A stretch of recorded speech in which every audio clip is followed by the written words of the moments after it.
We were told 3 partial meltdowns, don't worry about it. Now we know it was 100% core melt in all 3 reactors. Japan is, by orders of magnitude, many times worse than Chernobyl. Never in my life did I think that 6 nuclear reactors would be at risk.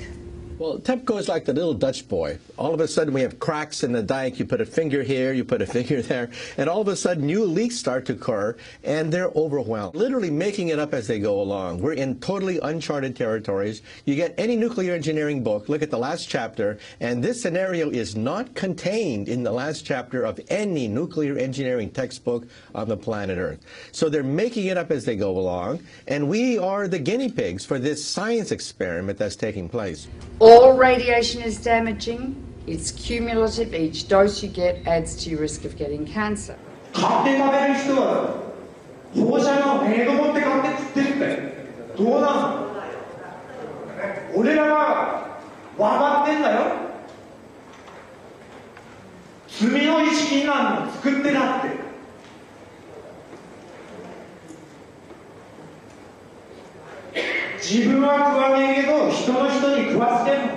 Within days of the Fukushima Daiichi catastrophe beginning, we were getting fallout coming down in rain in the United States, not in insignificant quantities. And also, of course, the seafood, not only does the ocean's currents bring the radioactivity this way, but also the sea life itself, the bluefin tuna, migrated from Japan to North America and carried the radioactive cesium in its flesh over here. Wow, not a good time to be eating tuna. The food chain remains contaminated for hundreds or thousands of years, and we'll start seeing lung cancer and leukemia, I think 2 to 5 years from now. And then solid cancers will start appearing 15 to 60, 70 years later. So the ace up the sleeve of the nuclear industry is the incubation time for cancer. It takes a long time for cancers to develop once you have inhaled or been exposed to these radioactive elements.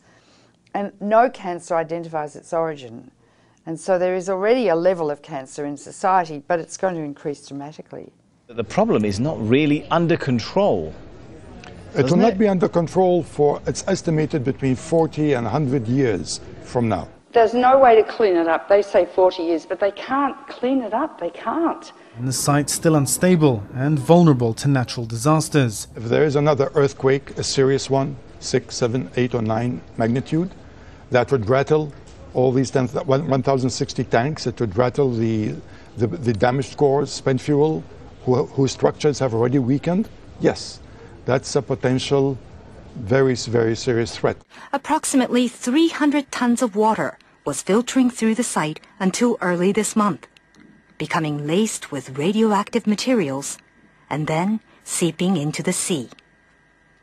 Another factor is the ever-increasing amount of water accumulating inside damaged infrastructure. Once it makes its way into reactor buildings, it mixes with radioactive isotopes. For months, TEPCO workers have been pumping up 400 tons of water every day and storing it in tanks on site.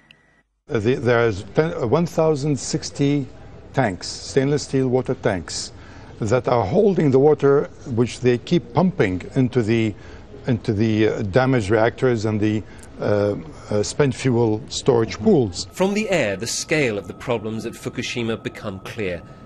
The growing mass of storage tanks now dwarfs the plant itself. More than 1 million tons of highly radioactive water is now stored here. But the tanks have been hastily built. They're made of steel plates, bolted together, rather than welded. Last week, workers detected a major leak in one of those tanks.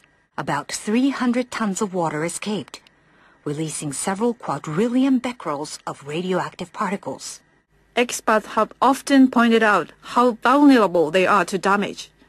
The tanks, though, have been put together very quickly. There's no guarantee they'll last. Their seals are made of rubber, and the joints and bolts are corroding, and they may last not more than 5 years. So the tank farm has grown dramatically, and it's on the hill. Of course, the problem is because it's on the hill, the water flows down, and if there's an earthquake, all of these pipes are held together with plastic piping, not much different than what you've got on a swimming pool. So the plastic pipe will snap, and that water will just run right down that roadway directly into the ocean. And how long the contamination has been leaking into the water? Very likely since the explosions and the meltdown at Fukushima Daiichi in March of 2011. Wow, that is quite a long time. Now, how much and what sort of radiation is leaking into the Pacific? I know there's all different types, so if you can explain that in a little detail. Well, clearly what we've seen now is the movement of radioactive hydrogen, tritium, which is a mobile radioactive isotope, but clearly radioactive cesium, 134, 137, strontium-90. We're seeing a full range of radioactive contaminants now moving, which indicate that the damaged cores of these reactors, the meltdowns themselves, are now contributing to the contamination of the Pacific Ocean and groundwater that's moving at about a rate of 300 to 400 metric tons per day. So that radiation has been leaking into the water and polluting the fish continuously for the last 2 years. Radioactive iodine-129, its half-life is 17 million years, plus strontium, plus cesium, plus tritium, and I could go on and on and on. If it gets into the sea, the algae concentrated hundreds of times, then the crustaceans concentrated hundreds of times, then the little fish, then the big fish, then us. Because we stand on the apex of the food chain. You can't taste these radioactive elements, you can't see them, and you can't smell them. They're silent. This graphic shows the gradual contamination of the Pacific Ocean due to leaks of radioactive water from the crippled Fukushima nuclear plant in Japan. The simulation, which was run by a German marine research institute, shows the entire Pacific waters being polluted by radioactive water in just 6 years. The fuel core of Unit 4 at the Fukushima Daiichi nuclear plant. More than 1,500 fuel rods sit in a damaged storage pool 30 metres above ground. Yeah, the amount of radioactivity in the rods themselves is about 14,000 times that of the Hiroshima bomb. We are dealing with diabolical energy. E equals mc squared. It's the energy that blows up nuclear bombs. Einstein said, nuclear power is a hell of a way to boil water.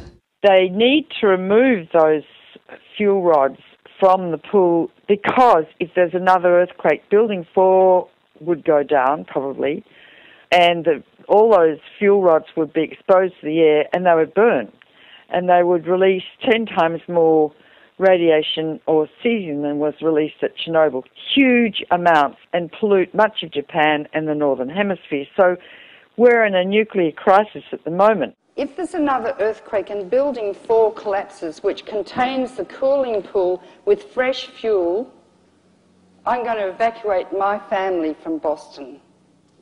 So they've put a crane on top of that building, which is shaky anyway, and they're going to lift the fuel assemblies out one by one with the crane, and it will be done manually.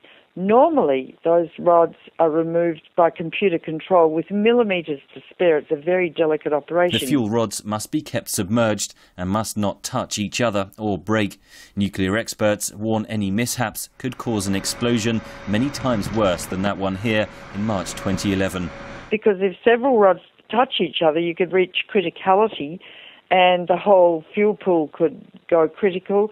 Or if the rods break as they're being lifted out, large amounts of radiation would escape from the rods and the area would have to be evacuated, meaning that if the area is evacuated, the continuous operation of cooling 5 spent fuel pools and 3 melted cores would stop. Need I go on?